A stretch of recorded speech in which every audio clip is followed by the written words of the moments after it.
السلام علیکم۔ Advance social talk سے گوہر ایوب۔ امید ہے کہ آپ ایمان اور صحت کی بہترین حالت میں ہوں گے۔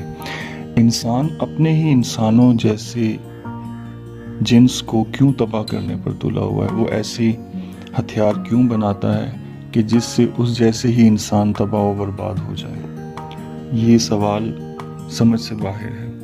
بہرحال ایک واقعہ ہے جسے میں نے پڑھا تو مجھے لگا کہ شاید اس میں اس کا جواب ہو۔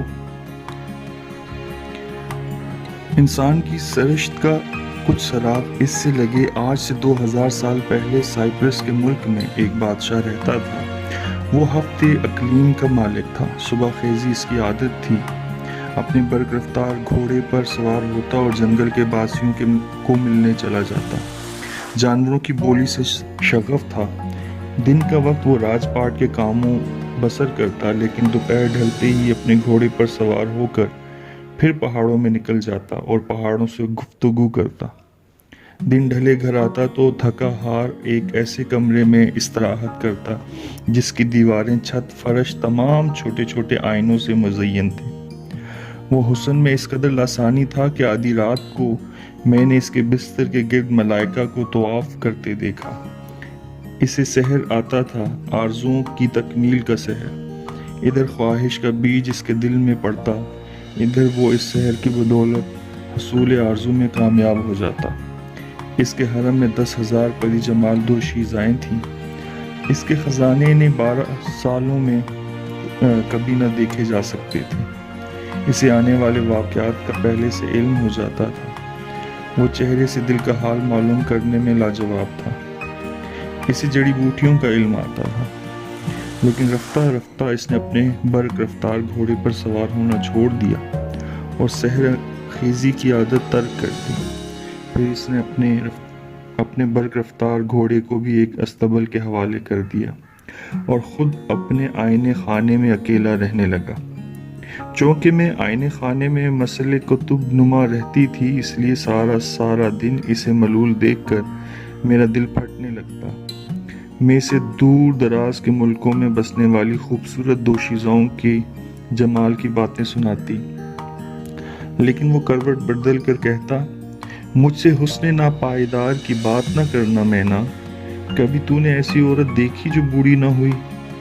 میں اس سے دوسرے ملکوں کے عجائبات کی بات کرتی تو وہ کہتا، عجائبات وقتی کرشمہ ہے، ان کو مسلسل دیکھو تو عجائبات نہیں رہتے۔ رفتہ رفتہ وہ ہر طرح کی عیش سے متنفر رہنے لگا۔ ہفتے میں ایک بار جو کی روٹی کھاتا، قلیل طعام، اپنے پر ایسی پابندیوں کا شکنجہ کس لیا کہ اس کی رعایا کا مفلوک الحال فقیر بھی حالت میں سے بہتر ہوگا۔ ایک رات جب پورا چاند چڑھا اور ہر آئینے میں بادشاہ کی صورت منعکس ہوئی، میں نے جرأت کر کے اس سے پوچھا، اے شاہ، سچ سچ بتا تجھے کیا ہوا ہے؟ کہنے لگا، اے مینا، میں اپنی رنگا رنگی سے اکتا گیا ہوں۔ آرزوؤں کی ناکامی ایک حجاب ہے، لیکن آرزوؤں کی بار آوری دوسرے قسم کا ایک پردہ ہے۔ میں اپنے دو راستے دیکھنا نہیں چاہتا۔ میں اس قدر تنہا ہونا چاہتا ہوں کہ مجھ میں صرف ایک رنگ رہ جائے۔ دیکھتی نہیں کہ میں نے ہر ذی روح کو چھوڑ دیا۔ نباتات، جمادات مجھ سے چھوٹ گئے۔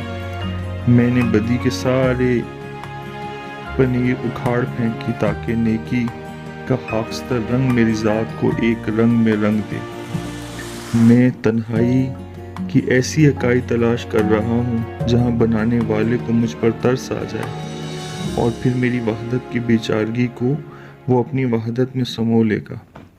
میں اپنی وحدت کی تلاش میں ہوں تاکہ اس کی وحدت کو پہچان سکوں۔ ہمیشہ تنہا رہتا ہوں وہ ہمیشہ تنہا رہتا ہے اور اسے کبھی زوال نہیں۔ دوسری صبح جب اس کا برق رفتار گھوڑا کھڑکی کے پاس آ کر ہنہنایا تو میری آنکھ کھلی۔ وہ مر چکا تھا۔ اس نے اپنے خنجر سے خودکشی کر لی تھی۔ ہر آئینے میں ایک خنجر کا عکس تو موجود تھا، لیکن کسی شیشے میں اس صاحب جمال کا عکس نہ تھا۔ اس کی خودکشی جو دیوانگی کی دوسری شکل ہے، کیا اس کی سرشت کی وجہ سے نہ تھی؟ کیا اس دیوانگی کا تعلق اس تلاش سے نہ تھا جو کثرت میں وحدت کی تلاش کرتی ہے؟ راجہ گدھ سے اقتباس۔